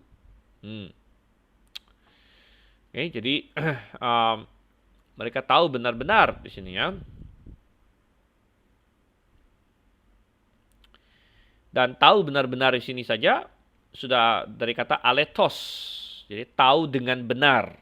Boleh juga tahu benar-benar atau tahu dengan benar. Jadi kita akan mulai melihat ada tema kebenaran di sini. Tema kebenaran. Tuhan sangat menekankan kebenaran. Mereka tahu benar-benar. Mereka tahu dengan benar. 9. Aku berdoa untuk mereka. Bukan untuk dunia aku berdoa. Tetapi untuk mereka yang telah engkau berikan kepadaku, sebab mereka adalah milikmu. Oke, jadi dibedakan antara orang percaya dengan dunia. Dan segala milikku adalah milikmu, dan milikmu adalah milikku, dan aku telah dipermuliakan di dalam mereka. Oke, jadi bicara mengenai orang percaya berbeda dengan dunia. Karena orang percaya memiliki Yesus. Dan aku tidak ada lagi di dalam dunia, tapi mereka masih ada di dalam dunia. Dan aku datang kepadamu. Ya Bapa yang kudus, peliharalah mereka dalam namamu, yaitu namamu yang telah kau berikan padaku, supaya mereka menjadi satu sama seperti kita. Di sini. Nah, sini ya, supaya mereka menjadi satu sama seperti kita. Tuhan Yesus dengan Bapa itu satu dalam hal apa? Gitu ya. Yesus dengan Bapa itu satu, ya, satu secara rohani, itu sudah jelas, gitu. Jadi dan ingat bahwa ini bukan perintah kepada kita. Ya, Tuhan tidak memerintahkan pada murid-muridnya kalian harus satu ya, tidak. Tetapi ini adalah doa Tuhan Yesus pada Bapanya supaya Bapanya melakukannya. Nah, jadi dan caranya adalah dengan memelihara kita di dalam namanya. Jadi bagaimana supaya kita bisa menjadi satu, itu ini bukan perintah kepada kita sesuatu yang harus kita usahakan. Ya, ini kesalahan asumsi pertama. Jadi kaum ekumenis sering memakai Yohanes 17 dengan asumsi bahwa di sini kita diperintahkan untuk bersatu. Tidak. Tuhan Yesus tidak sedang memerintahkan kita di sini. Dia sedang doa sama Bapaknya. Dan kita bisa menjadi satu itu bukan karena sesuatu yang kita lakukan. Jadi bukan bicara mengenai persatuan ekumenis, persatuan organisasional. Kita bisa menjadi satu itu karena apa yang Tuhan lakukan, yaitu memelihara kita dalam namanya. Perhatikan kata-kata ini ya. Ya Bapa yang kudus, peliharalah mereka dalam namamu. Ini kan permintaan Yesus kepada Bapa. Peliharalah mereka dalam namamu, supaya mereka menjadi satu. Jadi, kita bisa menjadi satu ini adalah karena kita terpelihara dalam nama Tuhan. Artinya, kesatuan yang kita miliki adalah kesatuan rohani karena kita sama-sama orang percaya. Begitu. Kalau kita percaya Yesus, ya, maka kita ada persatuan tertentu dengan orang lain yang percaya Yesus juga, begitu ya, sama-sama orang yang di dalam Yesus, begitu. Jadi, peliharalah mereka dalam namamu. Selama aku bersama mereka, aku memelihara mereka dalam namamu. Itu namamu yang telah engkau berikan padaku. Ini udah lewat ya? Oh, bukan.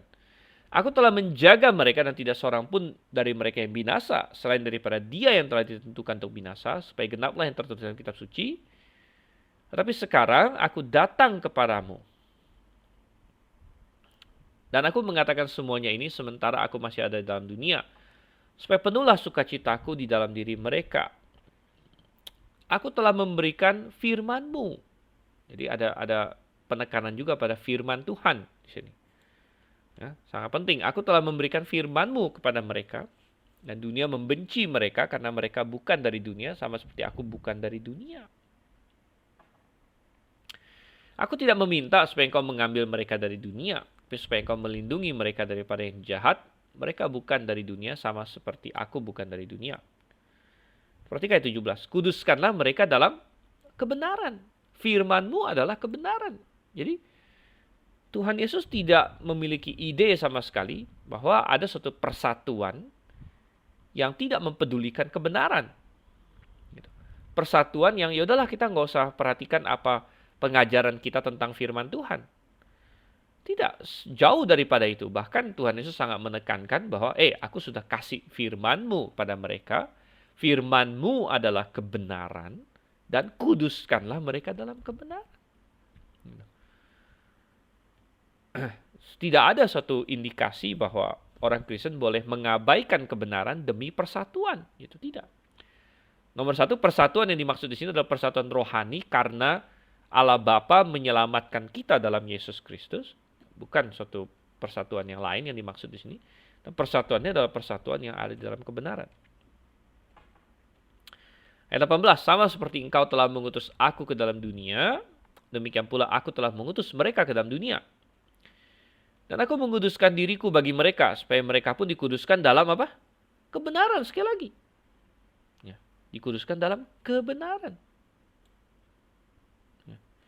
Dan bukan untuk mereka ini saja aku berdoa, tapi juga untuk orang-orang yang percaya kepadaku oleh pemberitaan mereka. Supaya mereka semua menjadi satu, ya, apakah satu di dalam kebenaran atau di luar kebenaran. Berdasarkan semua konteks di atas, jelas satu di sini adalah satu di dalam kebenaran. Gitu. Persatuan yang bukan mengabaikan kebenaran. Tapi sekali lagi persatuan rohani di dalam Tuhan di sini. Supaya mereka semua menjadi satu sama seperti engkau, ya Bapa, di dalam aku dan aku di dalam engkau. Agar mereka juga di dalam kita. Jadi ini bicara mengenai persatuan di dalam keselamatan sebenarnya intinya. Supaya dunia percaya bahwa engkau lah yang telah mengutus aku. Aku telah memberikan pada mereka kemuliaan yang engkau berikan padaku, supaya mereka menjadi satu sama seperti kita adalah satu. Nah, aku di dalam mereka dan engkau di dalam aku, supaya mereka sempurna, menjadi satu, agar dunia tahu bahwa engkau yang telah mengutus aku, bahwa engkau mengasihi mereka sama seperti engkau mengasihi aku. Oke, baik. Jadi, perhatikan berapa banyak Tuhan menekankan masalah firman-Nya dan kebenaran, ya, di situ. Ya, dan persatuan yang Tuhan inginkan bukanlah persatuan yang mengabaikan kebenaran. Ya. Bahkan di dalam pasal ini Tuhan bukan sedang memerintahkan semacam persatuan kepada kita. Dia berdoa kepada Bapaknya supaya Bapa lah yang mempersatukan kita. Ya. Membuat kita menjadi satu, tentu secara rohani di dalam keselamatan, ya, dan di dalam kebenaran. Gitu. Oke, jadi ini yang sering disalahgunakan, gitu ya, seolah-olah kita ya, mengabaikan kebenaran demi persatuan. Gitu ya. Nah, Alkitab tidak mendukung persatuan yang seenak-enaknya. Bahkan kita masih ingat bahwa di dalam kitab Kejadian, manusia pernah bersatu tapi melawan Tuhan, yaitu di mana? Menara Babel. Nah, di Indonesia kita seringkali sudah terprogram bahwa persatuan itu baik. Ya. Kenapa? Karena ya, bahkan sila ketiga kan apa? Ya, saya udah lama sekali nggak ini ya. Nggak banyak. Ketuhanan yang Maha Esa, kemanusiaan yang adil dan beradab. Kemudian yang ketiga persatuan kan. Persatuan Indonesia. Jadi sering kita dari kecil dicekokin bersatu itu bagus. Bersatu kita teguh, bercerai kita runtuh, dan sebagainya. Jadi, saya masih ingat dulu kita diajar bahwa Belanda pakai Divide et Impera lah segala macam ya. Jadi kita harus bersatu. Oke, ya, tapi tidak semua persatuan itu baik. Ya, kalau kita bicara soal rohani. Ya, banyak persatuan yang baik. Oke, kita bicara soal persatuan Indonesia itu baik dan sebagainya. Tapi tidak semua persatuan itu baik gitu. Ada persatuan yang bersatu menentang Tuhan, bersatu dalam kesalahan. Ya, contohnya misalnya Menara Babel. Nah, mungkin ada yang protes, tapi kan ekumenisme bukan menentang Tuhan. Dari mana kita tahu kalau Anda tidak mau bicara doktrin? Ya. Anda tidak mau membicarakan mana yang benar. Apakah boleh berdoa sama Maria atau tidak boleh berdoa sama Maria? Kalau bicarakan itu, Katolik marah nanti. Ya. Apakah baptisan itu baptisan orang percaya saja atau bayi boleh dibaptis? Itu doktrin sekunder, itu tidak penting, itu bukan esensial loh. Tahu dari mana kita esensial mana tidak esensial? Justru berdasarkan doktrin ini, liberalisme jadi muncul yang menyesatkan begitu banyak orang misalnya. Ya kan? Nah, jadi kita berkata bahwa kita tetap harus di dalam kebenaran, gitu ya. Oke, baik, jadi panjang lebar kita bicara mengenai itu.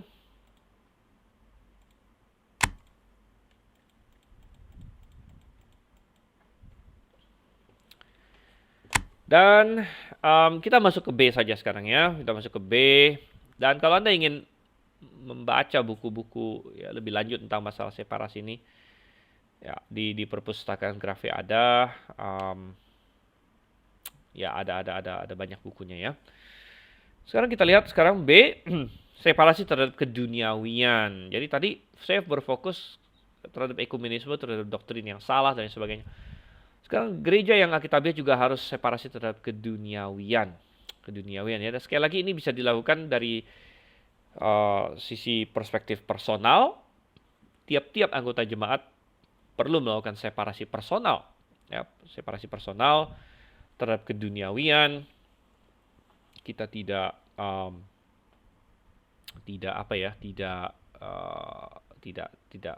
membiarkan dosa masuk ke dalam hidup kita. Ya.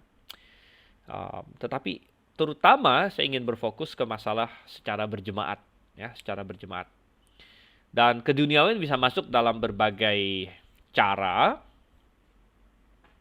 misalnya dari entertainment, filosofi entertainment masuk ke dalam gereja, gitu ya, dan segala macam yang lain, gitu. Kemudian antara lain juga masalah berpakaian dan lain sebagainya, gitu. Ya. Dan masing-masing topik ini sebenarnya luas, ya, jadi saya tidak akan bisa memberikan penjelasan full mengenai semuanya, tapi kita memberikan prinsip-prinsipnya saja di sini.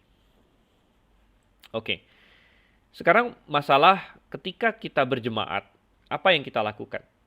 Ya. Apakah kita sedang membuat suatu entertainment?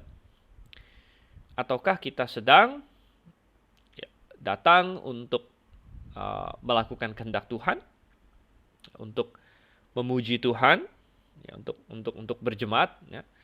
Yang mana yang sedang kita lakukan, begitu. Dan ada begitu banyak ya gereja hari ini yang secara sadar atau tidak sadar sudah masuk ke suatu pola entertainment di dalam berjemaat.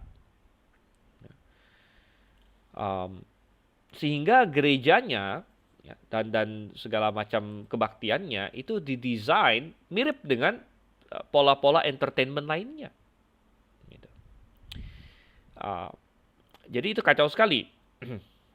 Dan itu mulai dari musiknya, tatanan acaranya, segala macam yang lain. Gitu. Bahkan saya pernah diceritakan ya, bahwa ada saudara saya yang pergi ke sebuah gereja, lalu dia cerita sama saya, kok gereja ini aneh, dia bilang. Ya. Kenapa aneh, saya bilang.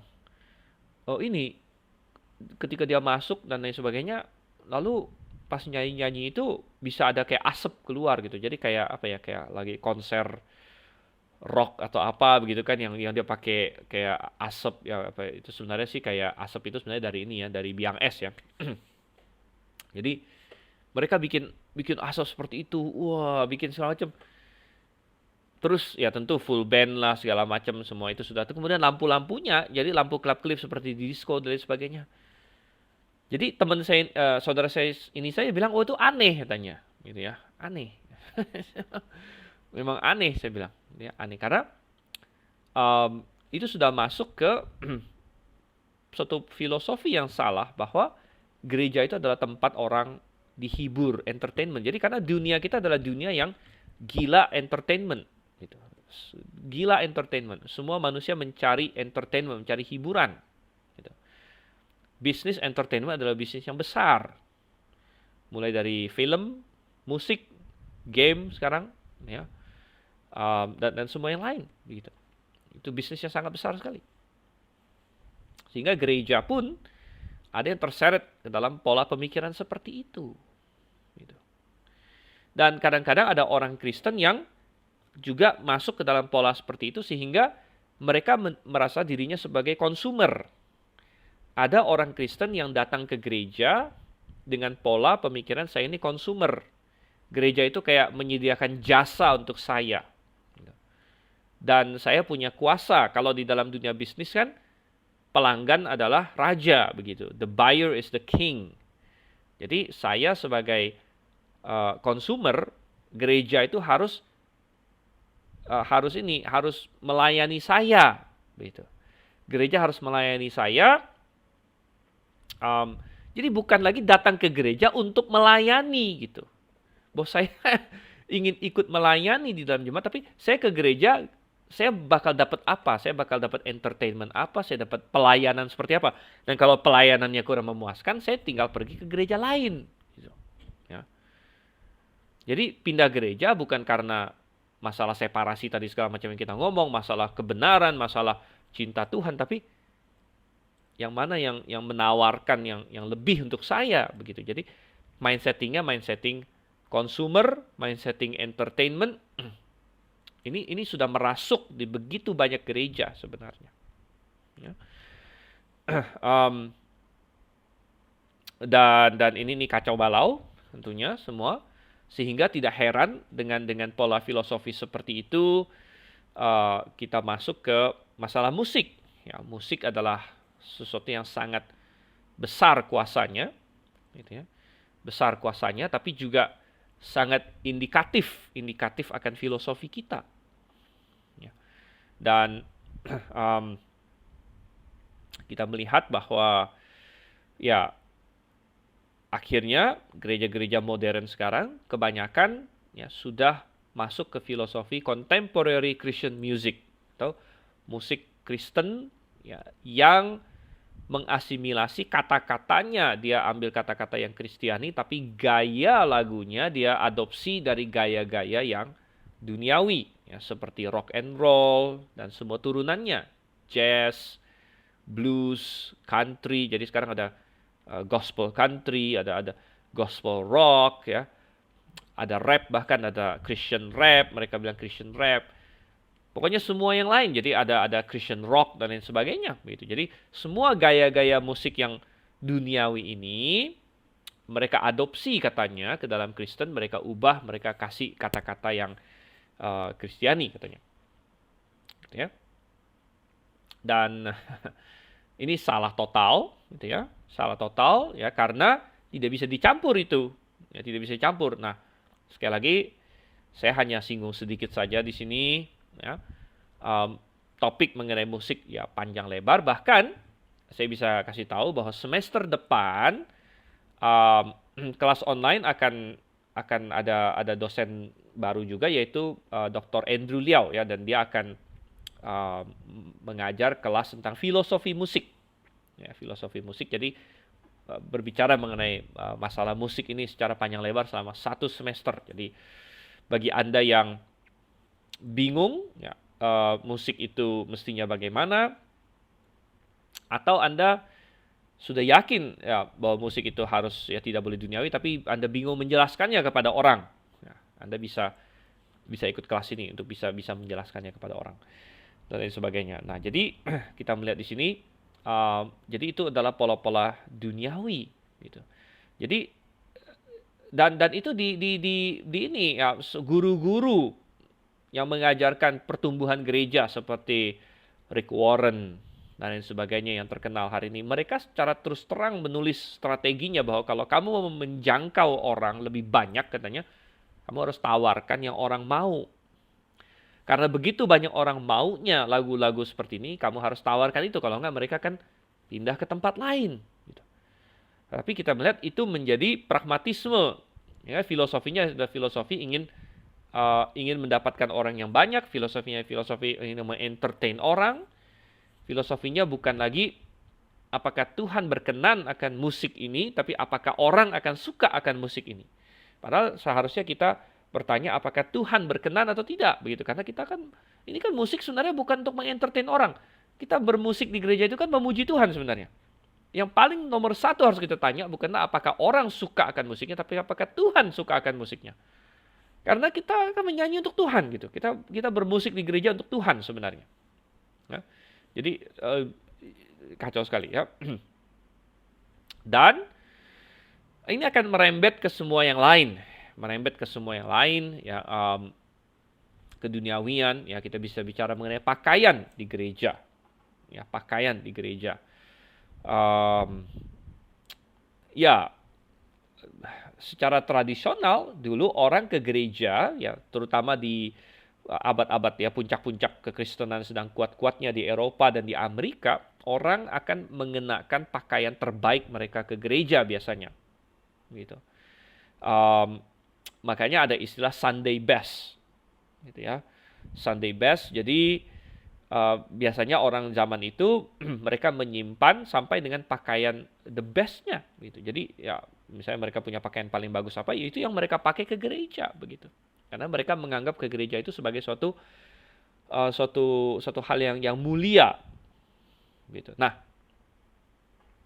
ya saya tidak berkata harus demikian juga, tapi lebih bagus begitu daripada ya ke gereja dengan sembarangan sebenarnya.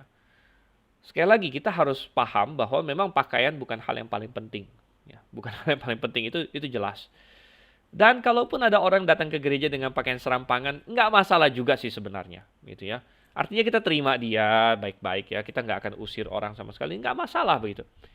Cuman, ya, kalau kita boleh memilih, dan kalau kita makin dewasa dalam Tuhan, itu, mengapa tidak kita mengajarkan bahwa ya bergereja itu adalah suatu acara yang agung, yang mulia, begitu, yang bagus, begitu. Sehingga oke lah, mungkin tidak perlu sampai wah kayak orang apalah ke kondangan atau, tapi minimal rapi dan resmi begitu ya. Sekali lagi, mungkin ini bukan masalah yang paling penting dan orang datang dengan pakaian apapun ya kita terima ya, karena lebih penting adalah hatinya. Tapi benar juga bahwa ketika seseorang makin dewasa dalam Tuhan, mestinya kita mengajar dia begitu, bahwa kenapa tidak kita dress up misalnya, gitu kan? Belum lagi kita bicara mengenai masalah kesopanan di dalam berpakaian, gitu ya. Jadi ini baik laki-laki maupun perempuan tentunya, ya, walaupun sering fokusnya pada perempuan kalau kita bicara mengenai kesopanan. Tapi laki-laki juga, ya, ada tren-tren sekarang di mana kadang-kadang saya bingung kok ada laki yang seperti itu, dia pakai celana yang kedodoran gitu ya. Saya nggak tahu itu gaya apa namanya ini ya. Pakai celana kedodoran ya sehingga pantatnya kelihatan sebagian lain sebagainya. Itu tidak sopan. Ya, tidak sopan ya. Ada perempuan-perempuan yang ke gereja dengan pakaian yang tidak sopan juga sebenarnya. Gitu.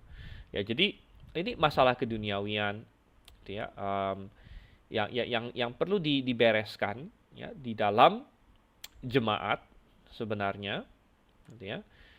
Jemaat-jemaat Alkitabiah perlu berkhotbah mengenai masalah-masalah ini walaupun tidak populer untuk berkhotbah melawan musik yang duniawi, tidak populer untuk berkhotbah melawan pakaian yang duniawi, ya.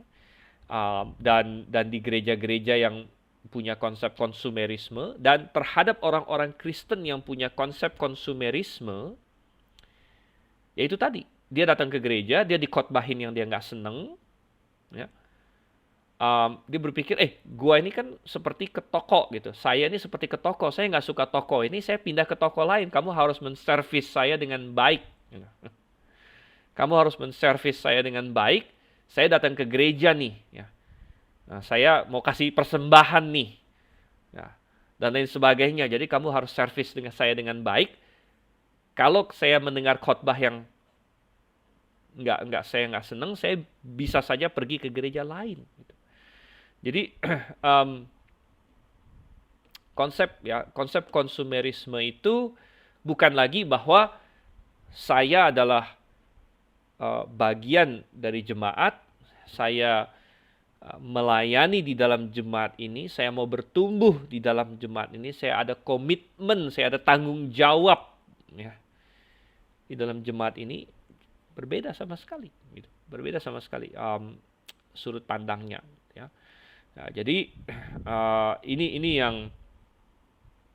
yang harus dikhotbahkan ya, harus diajar dan didewasakan. Jadi kita sudah belajar eklesiologi ya sepanjang 1 semester, banyak yang sudah kita bicarakan ya.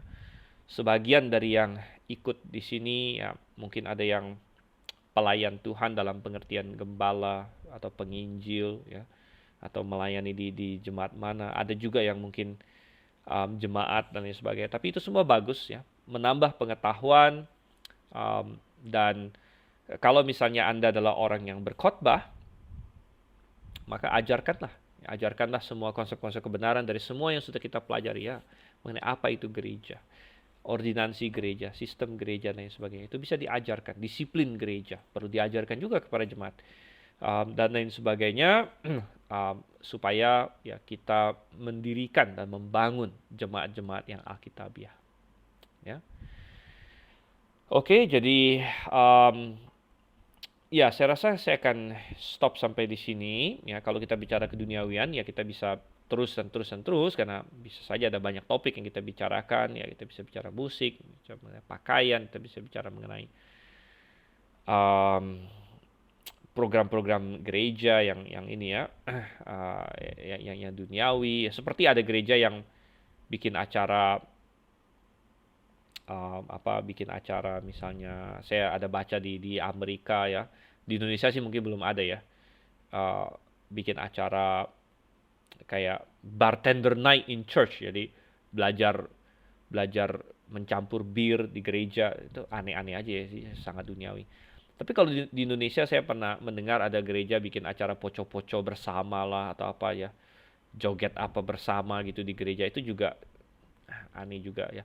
Tapi intinya kita bisa ngomong terus-menerus mengenai keduniawian, tapi ya intinya prinsipnya seperti itu. Dan minggu depan kita akan final test. Jadi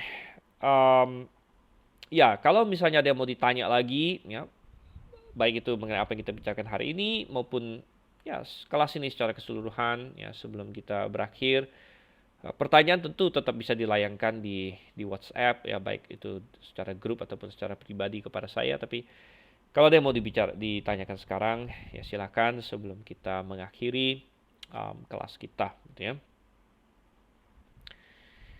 Oke, dan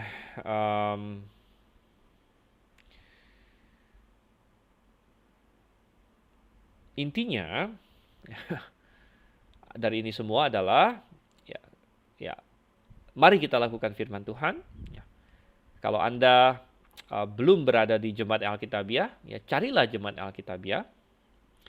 Ya, kalau Anda berada di jemaat Alkitabiah, mari kita dukung, kita perkuat jemaat Alkitabiah, dan kita menjadi bagian dari jemaat Alkitabiah yang positif dan mendukung pekerjaan di situ.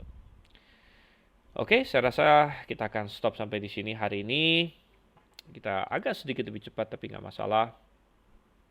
Dan kiranya pelajaran kita semua sangat bermanfaat dan bisa diterapkan. Mari kita bersatu dalam doa. Bapa di surga, kami mengucap syukur Tuhan untuk kasih setia kepada kami. Kiranya Engkau yang menolong supaya kami mempelajari tentang gerejamu, tentang jemaat Engkau yang kiranya menolong kami semua Tuhan, Engkau yang pimpin dan sertai.